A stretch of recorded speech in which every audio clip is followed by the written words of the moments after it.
언니, 이거 무슨 책이에요? 요거? 그거 뭐야? 아, 이거요? 응. 부자들의 세배수 ETF 투자 시크릿. 왜 샀어? 여기서 좀 볼 게 많아서요. 아, 많아서. 아, 동생이 지금 적극적으로 투자를 하고 있는데, 나도 거기에 좀 더 관심 좀 갖고 그래 보려고. 그럼 3배수 ETF에 대해서 궁금해서 샀구나? 더 이해를 좀 하고 싶었어. 근데 옛날에는 이런 주식 투자 책 사봤어? 아니, 한 번도 못 샀지. 관심도 없었고, 주식하면 무조건 그냥 까먹는 걸로 알고 있고, 안 된다는 것만 알고 있었지. 이렇게 수익 낸다는 건 진짜 생각을 못 해봤지.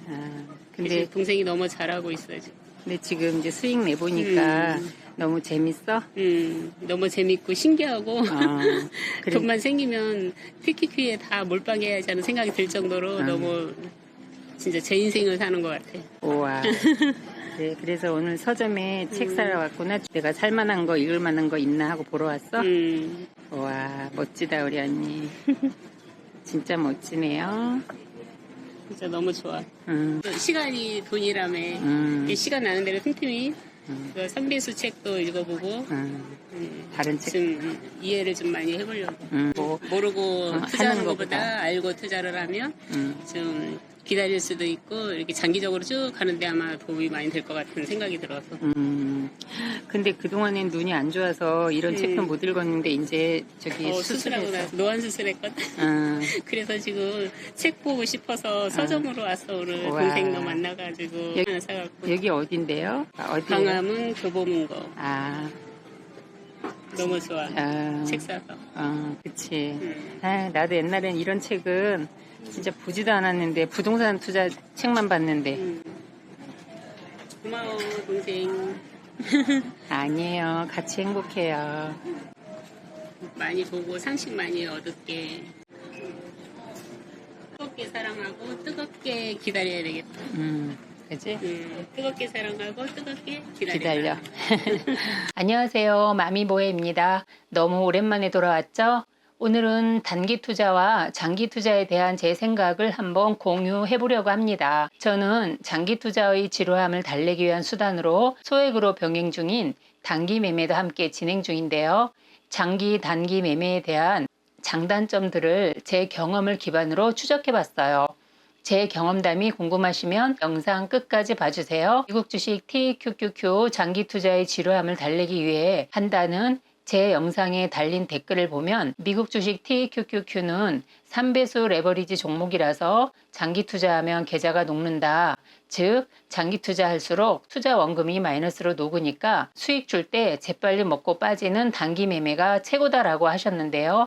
저는 미국 주식 TQQQ를 장기 투자 90%, 단기 투자 10% 정도의 비중으로 병행 중입니다. 3배수 레버리지는 반드시 본인의 평단가 아래로 하락했을 때 물타기 매수가 이루어져야만 계좌가 녹는 것을 방지할 수 있고, 실제로 제가 경험했어요. 때문에 가용자금 준비는 당연하고 매수할 용기 그리고 인내력이 필수라고 여러 차례 강조드린 바 있습니다. 제 경우는 미국 주식 TQQQ로만 봤을 때 2년 가까이 투자 중인데요. 평균 단가 아래에서 물타기 매수를 진행하지 않았다면 투자 원금이 2억 2천만 원인 저희 장기 투자 계좌 잔고는 아직도 마이너스 수십 % 상태가 되어 있었을 거예요. 미국 주식 TQQQ 종목으로 본격적으로 병행을 시작한 것은 약 8개월 남짓한데요. 제가 생각하는 단기 투자는 당일 또는 일주일, 한 달 이내로 주식을 매도하는 거고요. 단기 투자는 최소한 3년 이상, 5년 이상, 그리고 10년 이상은 꾹 참고 보유할 수 있어야 한다고 생각합니다. 물론 단기든 장기든 자신이 소중한 돈을 주가가 하락했을 때 꾸준히 투입할 수 있을 만큼 종목에 대한 확고한 믿음을 가질 수 있다는 전제가 최우선 되어야 합니다. 그럼 짧은 시간에 매매를 진행하는 단기 매매는 나쁜 투자 방법일까요? 이미 우리가 알고 있는 생활형 데이 트레이딩을 하면서 돈 벌었다는 분들도 그리고 망했다는 분들도 분명히 존재할 텐데요. 기업의 실적이고 나발이고 다 필요 없이 단타 치는 이들이 매매 방식이 잘못된 투자 방법이라고 누가 감히 말할 수 있을까요?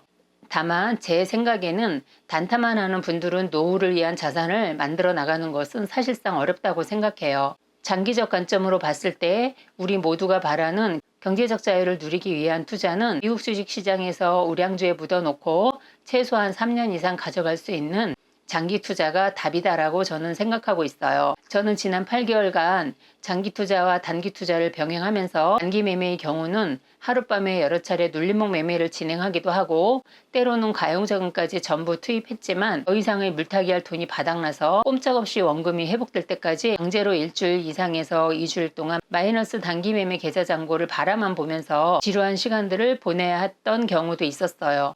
현금이 바닥나서 아무 짓도 할 수 없었을 때는 현금 비중 조절에 실패한 자신의 판단을 자책하면서 같은 실수를 반복하지 않으려고 노력했어요. 그러나 확실한 것은 미국 주식시장은 내가 믿는 종목에 투자한 상태에서 가용자금이 바닥났을 땐 시간이 걸렸을 뿐 기다리면 반드시 회복되더라는 사실입니다. 제가 8개월간 장기 투자와 단기 매매를 병행하는 것을 멈추지 않는 이유는 저에게 이 방법이 가장 편안했고 만족했기 때문이에요. 단기 매매를 시도했던 초창기에는 가용자금은 바닥났는데 주가가 계속 하락하고 있을 때는 수익권으로 회복하는 데 시간이 오래 걸려서 일부 물량은 손실을 감수하고 덜어내고 이보 전진을 위한 일보 후퇴를 한 적도 있어요. 이후 덜어낸 물량을 가격대보다 일정액 더 하락하면 덜어낸 물량을 절반 정도를 재매수했어요. 이후 또 다시 재매수한 단가보다 일정액 이상 하락하면 나머지 절반의 돈으로 재진입해서 상단가를 확 낮춰줬어요.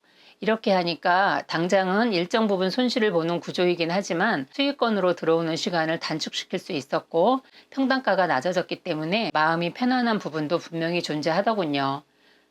결국은 손실 보고 덜어냈던 금액보다 수익 금액이 더 많으면 되는 거죠. 하지만 이 방법은 주가가 더 하락해 줄 거라는 전제하에 사용 가능한 방법이기 때문에 미래를 예측할 수 없는 우리는 시장 상황을 잘 살펴보고 신중하게 결정해야 되는 부분입니다. 주식 투자하면서 현금도 종목이다라는 말을 많이 들어보셨을 텐데요. 내 평균 단가보다 아래로 내려갈 때 넘치는 용기는 있지만 현금은 이미 바닥났고 현금이 없으니 떡락한 주식을 매수 못해서 아쉬워해야 하는 그 심적 고통도 적지 않은데요. 차라리 현금이라는 종목을 보유한 상태에서 주가의 조정을 기다리는 투자가 더 심리적으로 안정되고 편안한 주식 투자 생활을 영위할 수 있음도 깨달았죠. 그런데요, 장기 투자 계좌가 없는 상태에서 단기 매매만 진행하면 어떨까요? 단기 매매로 주식을 전부 팔아버렸는데 주가가 상승하면 여기서 오는 포모 증후군 때문에 또 조급해지고 이미 상승할 대로 상승해버린 주가에 올라타고 싶은 마음이 저절로 들게 됩니다. 이 부분이 개미 투자자들이 돈을 잃는 이유 중에 하나이기도 하죠. 단기 매매 투자는 단점도 많은데요. 제가 느낀 몇 가지만 알아볼게요. 매수든 매도든 새털 같은 기회를 포착하기 위해서 주가를 지켜봐야 하므로 무척이나 피곤한 일이에요.